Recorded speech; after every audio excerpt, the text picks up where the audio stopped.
This deep fake story is very strange, Will. There's a, you know how people are always scared of the thing, oh, you could make a politician say whatever you want because you have deep fakes now.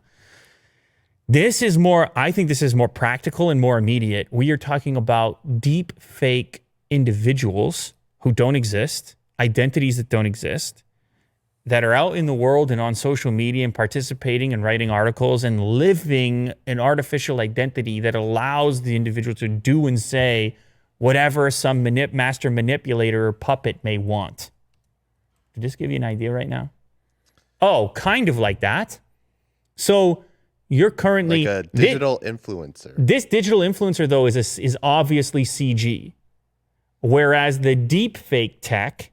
I don't know if I should say obviously CG, but she's a generated, digitally generated, as opposed to deep fake tech, which maps other facial components that are human. Like go back to the story that I was talking about. So if you look at the image, that's not a real guy. That's the speculation. That's not a real human on the left. That's not a person, or that's not a person that exists. That's not Gary. No, I think, what was his name? He's really lifelike. This guy is supposedly a British student and a freelance writer by the name of Oliver Taylor. However, the heat map on the right is a new software developed by a Tel Aviv-based deepfake detection company that highlights via a heat map the areas within the photo that are likely to be generated via deepfake technology. So that's like a scanner that can be applied to an image to give you a likelihood of whether or not what you're seeing is authentic or if it's been manipulated or generated by a computer. So in this guy's case, it finds it in the eyes and in the mouth mostly. So his eyes and mouth are fake? Like it's superimposed or something? Well, the suggestion here from this particular firm is that the entire identity is fake.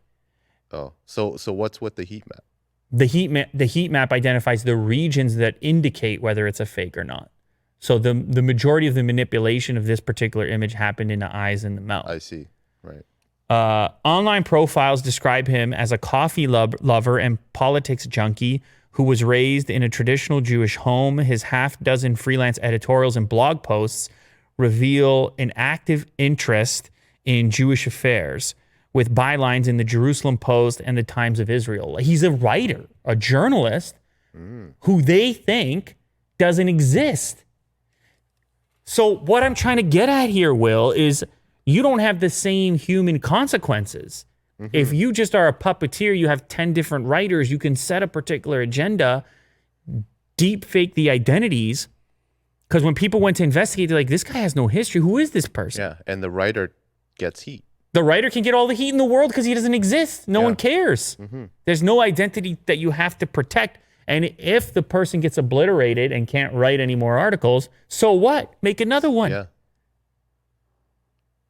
That's pretty genius.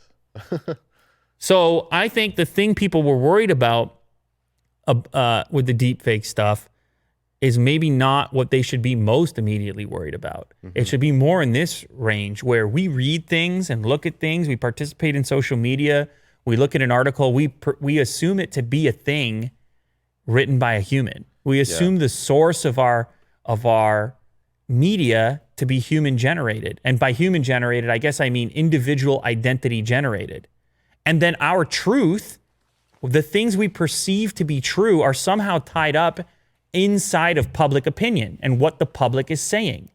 Now imagine you could unleash your deep fake identity onslaught onto social media to push whatever your agenda happens to be, Will, and then you and I would be there reading it as the bystanders saying, I guess that's what people are thinking right now. Yeah, it's definitely going to be more covert.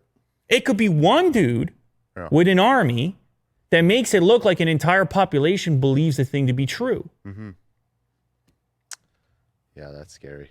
Anyway, just some wild stuff. You can go read the article. It goes into far more detail.